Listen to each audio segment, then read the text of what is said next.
Nosotros somos los que llamamos a la gente a un alto estándar, y cuando no cumplimos con ese estándar en nuestro trato con los no creyentes, ellos lo usarán para atacar la integridad de Cristo mismo, y los gentiles blasfeman por causa de nosotros. Hoy, en Renovando tu Mente, cumpliendo la promesa.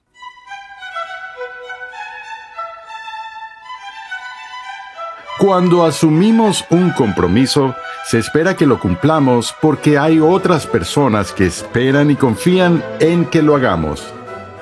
Bienvenido a Renovando tu Mente con el Dr. R.C. Sproul, mientras concluimos una edificante serie de enseñanza de 6 lecciones titulada Juramentos y Votos. En esta serie, el Dr. Sproul ha examinado la enseñanza bíblica sobre los juramentos y votos legítimos. Examina pasajes del Nuevo Testamento que parecen prohibir los juramentos y explica por qué nuestras promesas son importantes para Dios. Al demostrar que toda la Escritura afirma la validez de los juramentos y votos legítimos, el Dr. Sproul también nos llama a imitar a Dios cumpliendo nuestros juramentos. Con frecuencia los creyentes inventan excusas cuando rompen un voto o una promesa. Algunos alegan que no pueden cumplir el voto. Otros afirman que no es necesario cumplir el voto porque la persona a la que se hizo no es creyente. En todos estos casos y en muchos más, se usan argumentos ilegítimos para justificar la ruptura de un voto. Acompáñame al salón de clases a escuchar una vez más al Dr. R.C. Sproul mientras concluye nuestro estudio de los juramentos y votos, examinando algunas de las formas en que las personas intentan eludir su obligación de cumplir sus votos. Continuamos ahora con nuestro estudio de la postura bíblica de los juramentos y votos sagrados en referencia a las promesas que hacemos como personas. Recientemente, nuestra iglesia ha estado involucrada en un proyecto de construcción y la gente está muy entusiasmada de que tengamos nuestro propio edificio y que no tengamos que usar instalaciones prestadas, lo que hace que sea muy difícil llevar a cabo un programa completo de la iglesia. Algunas personas, por supuesto, son de la opinión de que nunca se debe construir una iglesia pidiendo prestado fondos de bancos. No comparto ese punto de vista y nuestra congregación está comprometida en asegurar una hipoteca para que podamos construir nuestro santuario. Pero una de las preguntas que hizo el banco cuando solicitamos una hipoteca para un edificio, préstamo hipotecario, no es solo cuál es el patrón actual de donaciones que hay en la congregación, sino que también analiza las promesas de pagos futuros para el edificio de la iglesia. Es decir, tienes una campaña de construcción y la gente hace promesas. Ahora, una de las cosas de las que nos damos cuenta cuando estamos involucrados en una campaña de capital como esa en la iglesia es que cuando llegan las promesas sería extremadamente imprudente presupuestar según el 100% de las promesas. La regla general es que nunca se debe esperar recibir más del 80% de las promesas que se dan. ¿Qué dice eso? ¿Qué dice eso sobre la seriedad con la que hacemos nuestras promesas y hacemos nuestros compromisos? Bueno, hay razones, obviamente, por las que la gente no cumple las promesas que hace. Es una realidad, es decir, toda iglesia tiene que enfrentar esto. Pero miremos hacia atrás a la sección 4 del capítulo 22 de la Confesión de Westminster. Un juramento debe hacerse en el sentido claro y común de las palabras, sin ambigüedad o reservas mentales. Dicho juramento no puede obligar a pecar, pero en todo lo que no sea pecaminoso, habiéndolo hecho, su cumplimiento es obligatorio, aun cuando sea en perjuicio propio. De modo que si te prometo algo y las circunstancias cambian en mi vida, o como dije la última vez, si aparece algo mejor y que para mí cumplir mi promesa sería hacerme algún tipo de daño a mí mismo, lo que la confesión dice aquí es que si esta es una promesa lícita, si no es una promesa de hacer algo malo, estoy obligado por esa promesa a pagar. Por eso tenemos la amonestación bíblica y la advertencia que Dios dio a su pueblo: es mejor que no hagas votos a que hagas votos y no los cumplas.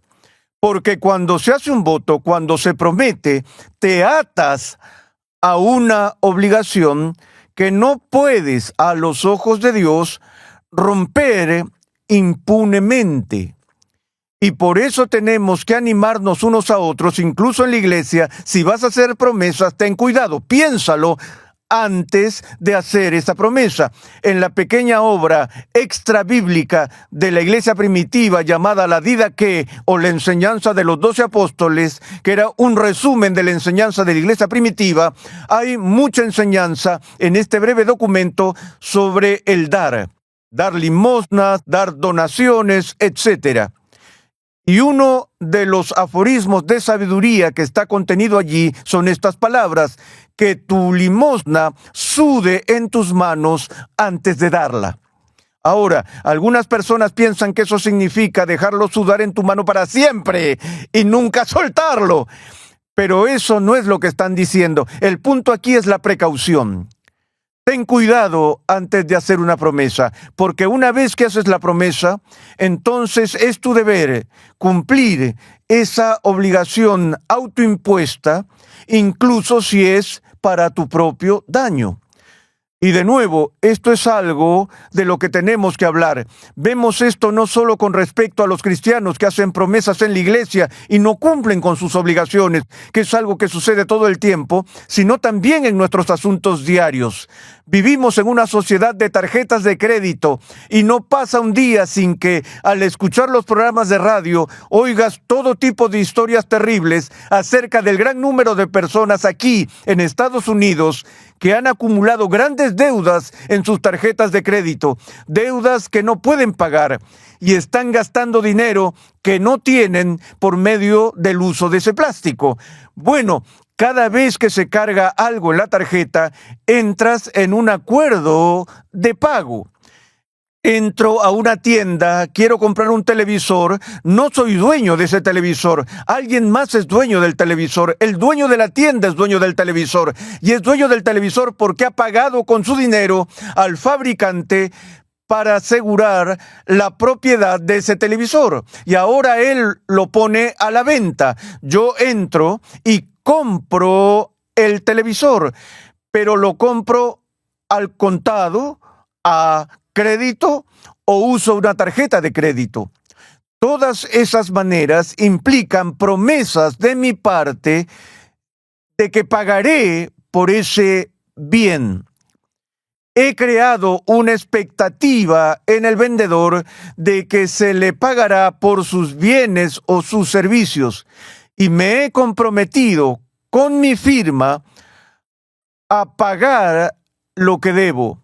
Y cuando no lo hago, estoy robando a mi prójimo, lo cual viola la ley de Dios. Así que cuando rompemos nuestra promesa de pagar, porque pensamos que va a ser demasiado doloroso, estamos robando a otras personas. El otro día estaba escuchando a la doctora Laura mientras conducía el auto y entró la llamada de una persona por un asunto de conciencia con el que estaba luchando porque tenía un hijo recién nacido y sabía que había un programa del gobierno disponible donde podía obtener fondos de ayuda para comprar alimentos de bebé. Y esta persona quería saber si podía solicitar ese subsidio del gobierno, a pesar de que su familia se oponía a usar la ayuda del gobierno, ya que a él le era posible pagar esa cuenta. Y él dijo que no le era posible, tenía un trabajo de tiempo completo, pero le era difícil comprar la comida del bebé, puesto que tenía préstamos educativos que debía pagar y también tenía un auto nuevo y tenía que hacer los pagos del auto. Y la doctora Laura, al estilo típico de la doctora Laura, aterrizó a este tipo en sus dos pies. Ella dijo, ¿qué estás haciendo? Ir a comprar un auto nuevo cuando no puedes cumplir con las obligaciones que ya tienes. Pero, ¿cuál es la excusa que usualmente damos? Sí, pero si no tengo estas cosas, me sentiré mal. Sería muy doloroso para mí. Así que no cumpliré con mi obligación, en este caso, para poder cumplir con aquella otra obligación a fin de obtener lo que quiero. Eso es lo que implica la ética de la promesa de pagar. Si no puedes pagarlo, no lo compres. Así de simple. Ahí es donde en muchos casos somos seducidos a vivir más allá de nuestras posibilidades con los programas de facilidad de pago que nos ofrecen los vendedores. Pero recuerda que esos programas de pago fácil implican una promesa de pago. Y cuando no pagamos, entonces nuestro sí no significa sí y nuestro no no significa no. Y hemos violado la ética cristiana de cumplir la promesa. Finalmente, en la sección 4 dice, tampoco debe violarse, es decir, el juramento, aunque se haya hecho a herejes o infieles.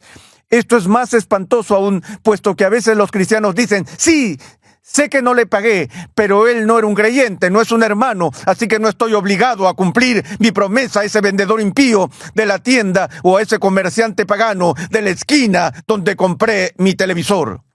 En todo caso, con mayor razón estamos obligados. Si fuera posible estar aún más obligado que estar absolutamente obligado. No es posible, pero hay un contexto más amplio aquí, donde escuchamos las advertencias de las Escrituras que los gentiles blasfeman por causa de nosotros.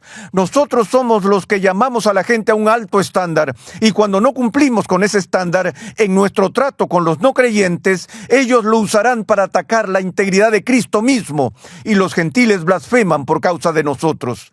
De nuevo, cuando Pablo dice eso, él está perfectamente consciente de que los gentiles blasfemarán todo lo que quieran sin nuestra ayuda, pero nunca debemos darles una excusa tratándolos de una manera pagana. Así que tenemos esa obligación. La sección 5 dice, el voto es de naturaleza semejante a la del juramento promisorio y debe hacerse con el mismo cuidado religioso y cumplirse con la misma fidelidad. En otras palabras, eso es solo un ídem de todas las cosas que se han hecho hasta ahora con respecto al juramento. Lo mismo aplica a los votos.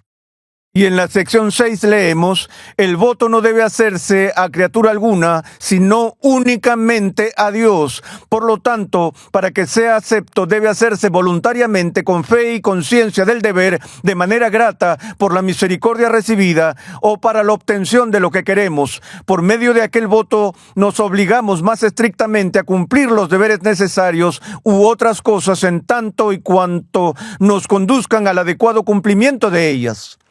Otra vez tenemos esta repetición de lo importante que es que los votos, en cuanto a los juramentos, sean jurados por el nombre de Dios y no por alguna cosa creada que nos lleve a la idolatría, como ya lo hemos visto.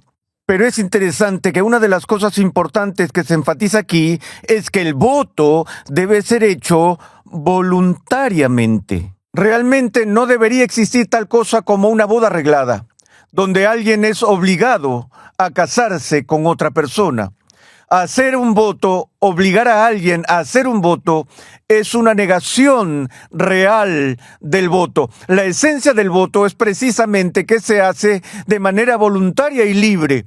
Nadie me obliga a hacer esta promesa, pero yo, en buena conciencia y consciente de cuáles son las obligaciones y dispuesto por muchas razones, en primer lugar, tal vez por gratitud, hago este voto. Pero necesito hacer este voto.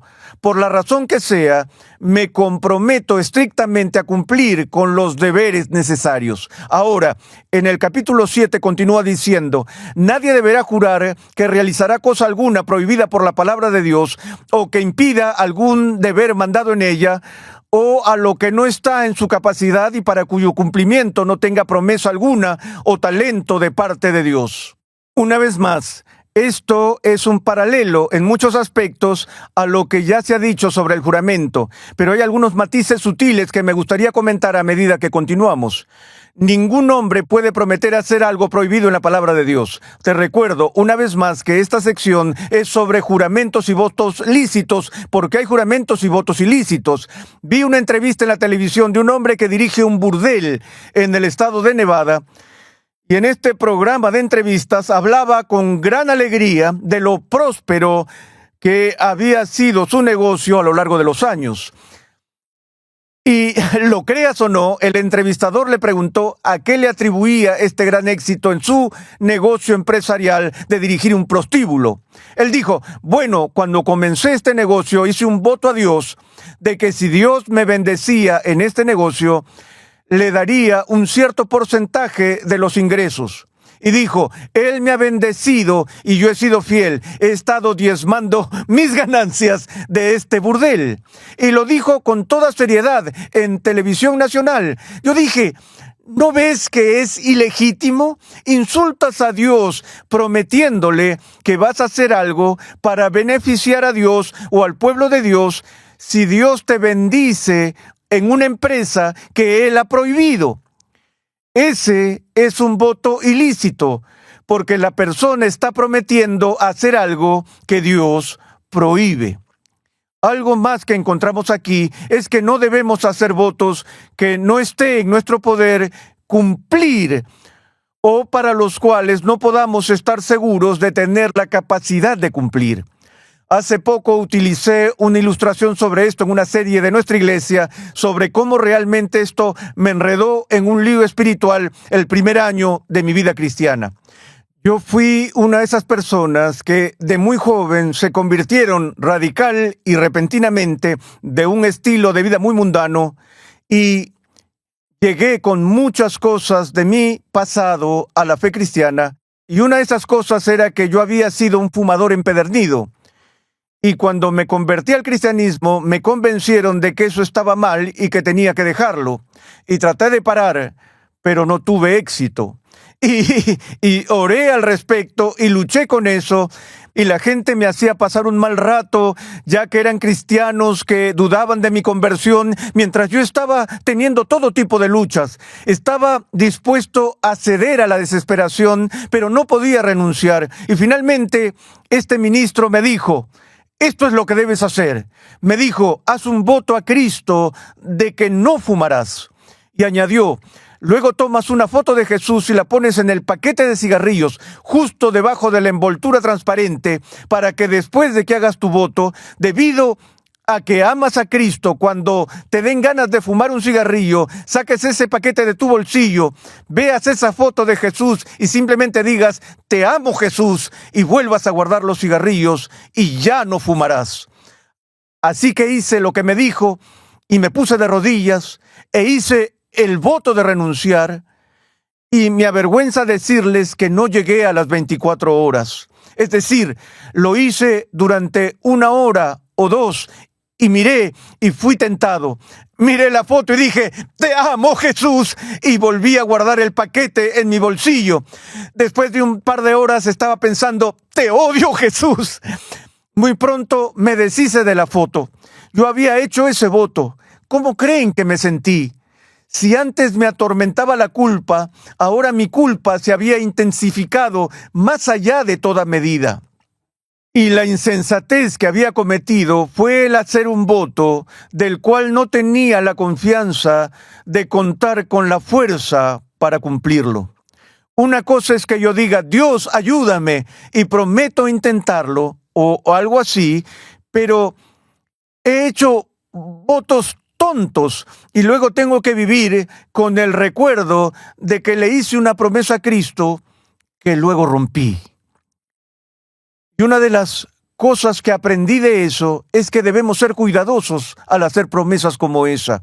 Dije que una de las formas en que hacemos eso característicamente es cuando alguien viene y me dice, si te digo algo, ¿me prometes que no le dirás a nadie? Aprendí hace mucho tiempo a no hacer eso, porque una vez alguien me pidió que prometiera eso y luego que hice la promesa me dijo lo que iba a hacer y se trataba de cometer un acto de violencia contra otra persona. Y yo había jurado guardar el secreto, pero luego caí en cuentas y vi que ese era un voto que no podía cumplir y tuve que decírselo. Le dije, no solo estoy rompiendo este voto, sino que debo romper este voto. De ahí en adelante, cuando la gente me dice, si te digo algo, ¿me prometes que no lo dirás? Yo respondo, no, pero te prometo esto.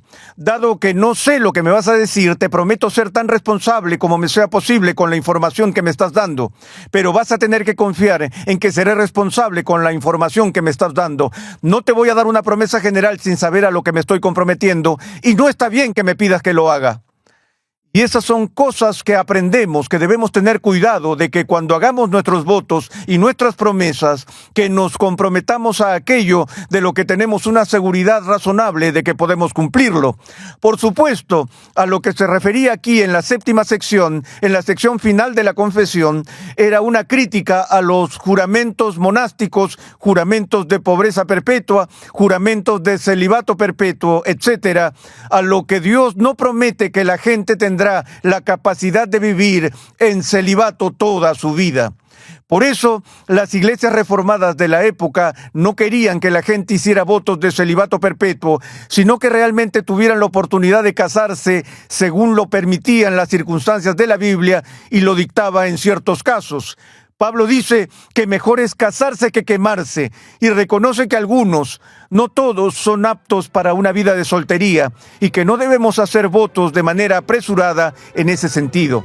Entonces, en resumen, lo que todas estas cosas significan es, pueblo cristiano, tengan cuidado con sus palabras, tengan cuidado con sus promesas, porque Dios quiere que seamos personas en cuyas palabras se puede confiar.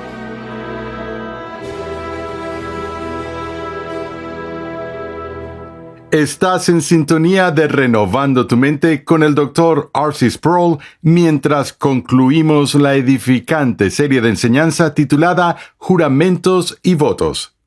En esta serie, el Dr. R.C. Sproul examina pasajes del Nuevo Testamento que parecen prohibir los juramentos y explica por qué nuestras promesas son importantes para Dios. En un momento regresamos con un pensamiento final del Dr. Sproul.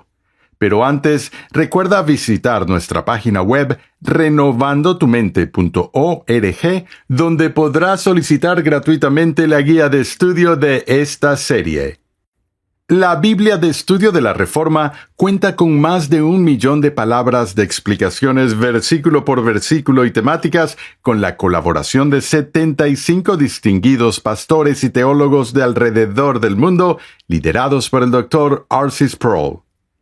La Biblia de Estudio de la Reforma está cuidadosamente elaborada para ofrecer una experiencia de lectura, estudio y discipulado sin precedentes para cada edad y etapa de la vida cristiana. Adquiérela hoy mismo en tu librería favorita o para más información visita la página web bibliadeestudiodelareforma.com. Estamos llegando al final de la serie Juramentos y Votos. Considera tus propias promesas a los demás, a tu cónyuge, a tu familia, a tu jefe, a tu iglesia. Piensa en la importancia de la honestidad transparente en todas tus palabras. En el futuro, piensa detenidamente en lo que está en juego antes de hacer votos a nadie. Si haces un voto legal, cúmplelo. Para concluir esta serie, pasemos de nuevo al Dr. Sproul, que tiene un comentario final para nosotros.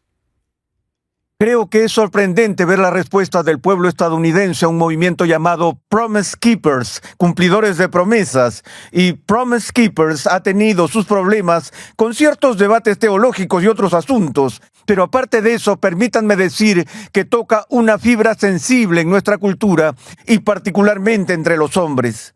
¿No es interesante que la organización o el movimiento se llame Promise Keepers? ¿Y por qué algo así podría atraer a decenas de miles de personas a las manifestaciones, excepto que ya estamos experimentando en nuestra cultura la destrucción de nuestras instituciones sagradas que ocurre cuando las promesas ya no significan nada? La santidad del matrimonio, la santidad de los votos que se hacen para la membresía de la iglesia, la santidad de los votos ministeriales, los votos de ordenación. Todas estas cosas que hemos considerado brevemente en las últimas sesiones, pero eso solo resalta que tenemos un vacío en nuestra cultura con respecto a la santidad de la verdad en todos sus elementos. Y no hay elemento más importante para esa santidad que el elemento de no solo decir la verdad, sino practicar la verdad, cumplir lo que decimos que vamos a hacer. Renovando tu mente es una producción de los Ministerios Ligonier, la confraternidad de enseñanza fundada por el Dr. R.C. Sproul. Nuestra misión, pasión y propósito es ayudar a las personas a crecer en su conocimiento de Dios y su santidad. Dios llama a su pueblo a ser transformado por la renovación de su mente. Es por esta razón que transmitimos una enseñanza que expone las glorias de Dios reveladas en la Biblia en el contexto de la cultura, la filosofía, la apologética, la ética y la historia de la Iglesia. Nuestra programación es posible gracias al generoso apoyo en oración y financiero de cristianos alrededor del mundo. Para hacer tu donación, por favor visita nuestra página web renovandotumente.org. Te invitamos a escuchar nuestro siguiente episodio y a unirte a nuestra gran comunidad virtual en las redes sociales.